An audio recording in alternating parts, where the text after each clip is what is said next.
সকলে আমরা চিরঋণী হয়ে থাকবো এই কাজটা কমপ্লিট হলে ভাই। কারণ এই যানজট আমরা ঘর থেকে বেরোও যায় না, ওপারে থেকে মানুষ, আপনারা জানেন যে এই রাস্তায় একটা ডেলিভারি পর্যন্ত হয়েছে এই যানজটের কারণে। আমরা ধামরাই এবং সিঙ্গারের এটা হচ্ছে মোহনা।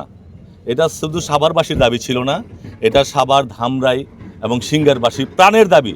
দীর্ঘদিন অনেক নির্বাচিত জনপ্রতিনিধি ছিল, সবাই আশ্বাস দিয়েছে, কিন্তু আমাদের সাভারের এমপি মহোদয় ওনার কাছে যাওয়ার পরে উনি যেদিন আসলেন বললেন আমাকে যে কয়দিন লাগবে, আমি বলেছিলাম ভাই 1 মাস। বলছে না, আমি 15 দিনের মধ্যে এই কাজটা চাই, কারণ আমার অগোচরে আগে ছিল না, যেহেতু আমার নজর এখন আসছে, এটা সাভারের মানুষ এবং ধামরাই সিঙ্গারের মানুষ উপকৃত হবে।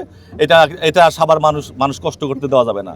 তারই ফলশ্রুতিতে আমরা যত দ্রুত সম্ভব ইনশাল্লাহ তাকে 15 দিনের আগেই এই কাজটি আমরা সাভারের এমপি ডাক্তার দেওয়ান মোহাম্মদ সালাউদ্দিন বাবাইকে উপহার দিতে চাই সাভারবাসী। বিশাল যানজট ছিল, বছরকে বছর ছিল, লোডিং আনলোডিং, টেম্পো, ভ্যান গাড়ি সব কিছু মিলে।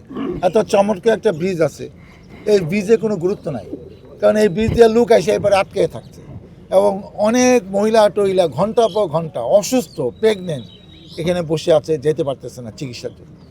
তো এটা দেরিতে হলেও আমার নজরে আসছে। আমি ওই দিন এসে বলে গেছি, ইউনূস সাহেব এসেও ভিজিট করে গেছেন।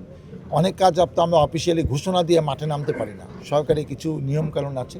তো সেই আলোকে আমরা শুরু করেছি। আমার ইচ্ছা হলো এখানে একটা সুন্দর রাস্তা, যেটা আলটিমেটলি রেডিও কিলোমিটার ওপেন হবে এবং এখানে একটা মিনি পার্ক হবে।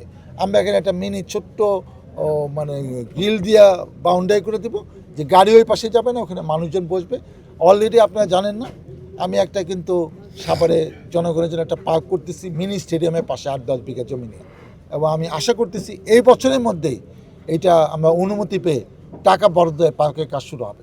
এখানে লাইট থাকবে, এখানে বাচ্চাদের খেলার জায়গা থাকবে, বাথরুম থাকবে, রুম থাকবে, এখানে হাঁটাহাঁটি থাকবে, সুন্দর একটা প্লেগ্রাউন্ডের মতো 8-10 বিঘা জমি নিয়ে আমরা 2-1 দিনের মধ্যে সাইট ভিজিট করে মন থেকে আইনা ঘোষণা দিয়ে দেবো।